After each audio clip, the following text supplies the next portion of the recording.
অসম চৰকাৰৰ পশুপালন নামৰ যিটো ব্যাগম বিভাগ আছে সেই বিভাগটোৰ এটা অজব ঘটনা দেখুৱাবলৈ এই মুহূৰ্তত মই উপস্থিত আছোঁ যোৰহাট জিলাৰ অন্যতম এটা সমষ্টি টিয়ক বিধানসভা সমষ্টিৰ এটা অতি ভিতৰুৱা অঞ্চল ভগামুখত আৰু মোৰ পাছফালে মোৰ সতীৰ্থ এটা গৃহ দেখুৱাইছে এইটো হৈছে ৰাজ্যিক পশু চিকিৎসালয় এইটো ভগামুখত অৱস্থিত অতি গুৰুত্বপূৰ্ণ কথাটো হৈছে এই যিটো গৃহ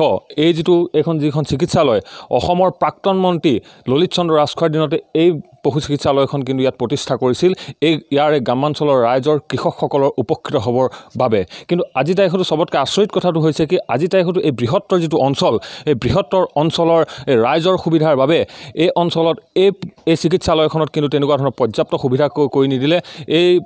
চিকিৎসালয়খনত আজি তাৰিখতো এজন স্থায়ী ডাক্তৰ তেওঁলোকে নিযুক্তি নকৰিলে তাতোতকৈ তাৎপৰ্যপূৰ্ণ বিষয়টো হৈছে যে এই যিখন স্থান এই যিডৰা ভূমি যিটো পৰিয়ালে এই ভূমিডৰা চৰকাৰলৈ হস্তান্তৰ কৰিছিল যে ইয়াত এখন চিকিৎসালয় প্ৰতিষ্ঠা কৰিব লাগে ইমান বছৰ যুগ যোৱাৰ পাছতো কিন্তু আজি তাৰিখতো বিভাগে সেই ভূমি চিকিৎসালয়লৈ হস্তান্তৰ নকৰিলে তাৰ ফলশ্ৰুতিতে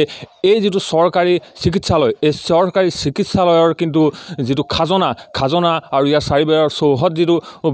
মেৰামতি এই সমস্ত কাম কিন্তু সেই পৰিয়ালটোৱে কৰি থকাৰ এটা গুৰুত্বপূৰ্ণ অভিযোগ এই অঞ্চললৈ আহিছে এই মুহূৰ্ততে স্থানীয় কেইজনমান ব্যক্তি আছে তেখেতসকলৰ পৰা জানিব বিচাৰিম প্ৰকৃততে কি হয়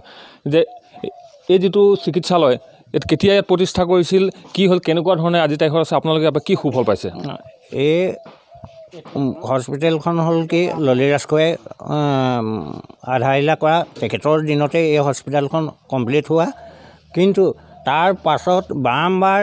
বিধায়ক গ'ল বাৰম্বাৰ অনুৰোধ কৰি থকাৰ পিছতো এই হস্পিটেলখনৰ যিজনৰ মাটিদাতা সেই মাটিদাতাজনৰ আজিও চাকৰি নহ'ল আৰু তেওঁৱে চাৰিওবাৰ বেৰা দি পেলাই কেউফালে হেৰিটো কৰি আছে আৰু সিফালে ইয়াত ডক্টৰটো নায়েই ডক্টৰটো তেতিয়াৰ পৰা এপইণ্টমেণ্ট দিয়াই নাই গতিকে ইয়াত এজন ফিল্ড এছিষ্টেণ্ট আহে সেইজনে আহে যদিও হস্পিটেলখন আছে যদিও ভালুকৰ সাঙিতহে পৰিণত হৈছে কাৰণ ইয়াত দৰৱ জাতিও নাই পটাছ অকণো নাই গতিকে এই তেনেকুৱা নিচিনাখিনি কথা হৈছে গতিকে ইয়াৰ এই নিউজ টাইমৰ সাংবাদিকৰ থ্ৰুৱেদিনি এটাই কথা ক'ব বিচাৰোঁ আমাৰ বিধায়িকা তেওঁৰ স্বামীয়ে বনোৱা বিধায়িকা ৰেণুপমা ৰাজখোৱাই যাতে এইটো কৃষিমন্ত্ৰীক হেৰি কৰি পেলাই হস্পিটেলখন সম্পূৰ্ণ হেৰি কৰিব লাগে আৰু সিফালে যিজন মাটিদাতা তেওঁৰ চাকৰিটো কৰি দিব লাগে গতিকে তেওঁ তেতিয়াৰ পৰাই হেৰি কৰিয়ে আছে ইয়াকে কৈ মই হয় এই মুহূৰ্তত এই যিটো স্থান আছোঁ যিটো গৃহত আছোঁ যিখন চিকিৎসালয়ত আছোঁ সেই চিকিৎসালয়খনত এজন ভূমিদাতা পৰিয়ালৰ এজন সদস্য আমাৰ মাজত তেখেতৰ পৰা জানিব বিচাৰিম প্ৰকৃততে কি হ'ল আপোনালোকে গৃহটোৰ কাৰণে ভূমি দান কৰিছিলে আপোনালোকে এইটো মোৰ দেউতাৰে 1988 চনতে এই ভূমি পশু চিকিৎসালয়খনৰ কাৰণে আপোনাৰ প্ৰায় 2 বিঘাৰ মাটি ভেটেনেৰী হস্পিটেলৰ কাৰণে দান কৰিছিলে তেখেতৰ যিটো চাকৰি কৰি দিব লাগিছিলে তেখেতক সেইটো কৰি নিদিলে মাষ্টাৰত ৰাখি দি দেউতা ঢুকাই থাকিলে তাৰ পাছৰ পৰা মই লাগি আছোঁ ধৰক চৰকাৰৰ পৰা ইমান অনুমতি কৰিছোঁ তথাপিতো তেখেতলোকে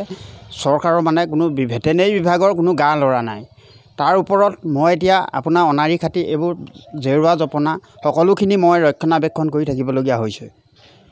খাজনাও আপুনি দিছে বুলি আমি বিশেষ সূত্ৰে গম পাইছোঁ খাজনাটো মই বহন কৰি আছোঁ দেউতা ঢুকোৱাৰ পিছৰ পৰা আগত দেউতাই ভৰিছিলে এতিয়া মই ভৰি আছোঁ গতিকেলৈ যিমানখিনি চৰকাৰে কৰিব লাগিছিলে সিমানখিনি গুৰুত্ব নিদিয়ে হয় এইটো এটা সঁচা ছবি এই মুহূৰ্তত মই এই স্থানৰ পৰা অসম চৰকাৰৰ সেই বৃহত্তৰ বিভাগটোলৈ আমি ND24 তৰফৰ পৰা এটাই আহ্বান জনাম যে এই যিটো ভিতৰুৱা অঞ্চল এই ভিতৰুৱা অঞ্চলৰ এই কৃষিজীৱী এই ৰাইজসকলক উপকৃত কৰিবৰ বাবে এনেধৰণৰ যিবিলাক পশু চিকিৎসালয়কে আদি কৰা চিকিৎসালয় আছে এইবিলাক সজীৱ কৰিব লাগে আৰু ৰাইজক উপকৃত কৰিব লাগে মই টিয়কৰ পৰা অঞ্জন প্ৰকাশ ND24